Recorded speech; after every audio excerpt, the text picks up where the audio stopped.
शिक्षणानं माणूस शिकतो हे खरं आहे, पण अनुभवाने माणूस इतिहास घडवतो हेही तितकंच खरं आहे. बुलढाणा जिल्ह्यातल्या नांदुरा तालुक्यातल्या एका छोट्या गावातल्या प्रयोगशील शेतकऱ्यानं केवळ 4थीपर्यंत शिक्षण असूनही आपल्या अनुभवाच्या जोरावर बायोगॅसपासून वीज निर्मितीचा अनोखा प्रयोग केलाय.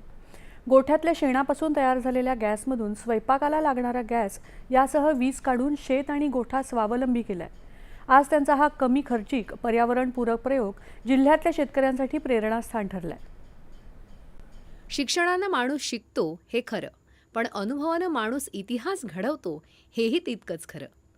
बुलढाणा जिल्ह्यातल्या नांदुरा तालुक्यातल्या एका छोट्या गावातल्या प्रयोगशील शेतकऱ्यानं केवळ 4थीपर्यंत शिक्षण असूनही आपल्या अनुभवाच्या जोरावर बायोगॅसपासून वीज निर्मितीचा अनोखा प्रयोग केला आहे. गोठ्यातल्या शेणापासून तयार झालेल्या गॅसमधून स्वयंपाकाला लागणारा गॅस सह वीज काढून शेत व गोठा स्वावलंबी केला आहे.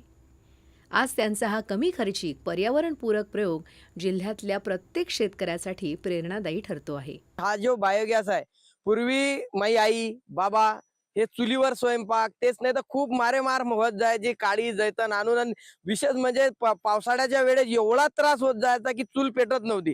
त्याकरता जो आमचा जो बायोगॅस आहे, मी त्या बायोगॅसवर हर एक प्रकारचे उपक्रम केले. पहिले जनताचा होता गावातला, नंतर मी आता हा जो आहे बलून, तर पहिले म्हणजे आता प्लॅस्टिकचा सिंटेक्सचा जो मला पंचायत समितीने जो गॅस दिला त्याच्यातून हा कुठं बी नेला जात की जेणेकरून शेतकऱ्याचा शेतावरच्या म्हणजे गोमातेच्या शेणापासून आणि वेस्टेज पासून गॅस निर्मिती करून हे आपण याच्यामध्ये आज इंधनाची बचत करू शकतो. शेतकऱ्याचं धावपळीचं जीवन असताना त्यांना शेतात कुठेही तो गॅस वाहून नेऊन तिथं आपला स्वयंपाकाची चहा नाश्त्याची अडचण दूर केल्या जाते आणि शेतमजूर व शेतकरी यांची तिथं जाग्यावर व्यवस्था केल्या जाते, असं मला याच्यातून दिसून आलं. या बायोगॅस संयंत्राची वैशिष्ट्य म्हणजे ऊर्जा स्वावलंबन आणि वीज निर्मिती.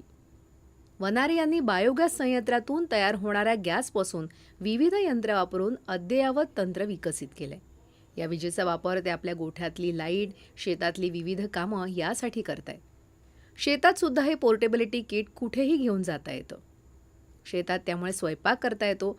पोर्टेबिलिटी गॅसच्या माध्यमातून वीज निर्मिती सुद्धा केली जात असल्यामुळे शेतात यापासून ऊर्जा मिळवण्यासाठी, प्रकाश मिळवण्यासाठी याचा वापर केला जातो. एक शेतकरी म्हणून माझे बाबा न शिकलेले असून शास्त्रज्ञांसारखा शोध लावला.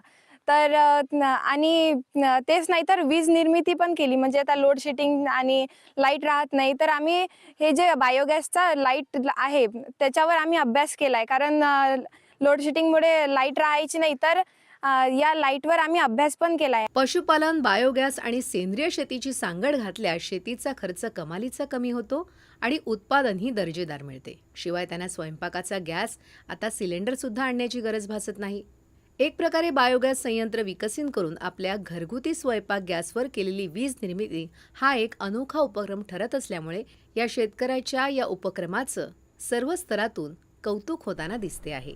दूरदर्शन बातम्यांसाठी सचिन ठाकरे, बुलढाणा. अमरावतीमधल्या स्त्री जिल्हा रुग्णालयात नवजात शिशु अतिदक्षता विभागात आग लागून